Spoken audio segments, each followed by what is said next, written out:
ఎంత కారం ఎక్కువగా తిన్నా, ఎర్ర కారం బాగా ఇంతంత పోసుకు తిన్నా దానివల్ల బీపీ కానీ, షుగర్ కానీ, గుండె జబ్బులు కానీ, కీళ్ళ నొప్పులు కానీ, చర్మ వ్యాధులు కానీ, మీకు ఏ విధమైన కిడ్నీ జబ్బులు కానీ, లివర్ జబ్బులు కానీ ఏవీ రావు.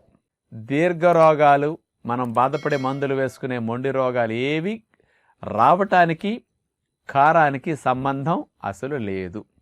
మరి ఇది వినేసరికి బాగా ఎర్రకారం బాగా వాడి ఎర్రెర్రగా తినేవారికి చాలా సంతోషంగా అనిపిస్తుంది. ఇంత మంచి విషయం విన్నాం కదా అని. ఇది యథార్థము.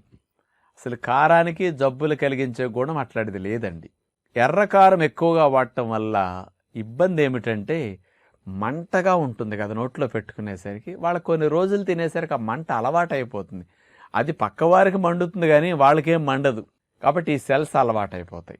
ఏదైనా ఎక్కువైతే తినేటప్పుడు కారానికి నోట్లో లాలాజలం వస్తుంది, కొంచెం కళ్ళమ్మట నీళ్లు, ముక్కమ్మట నీళ్లు కారం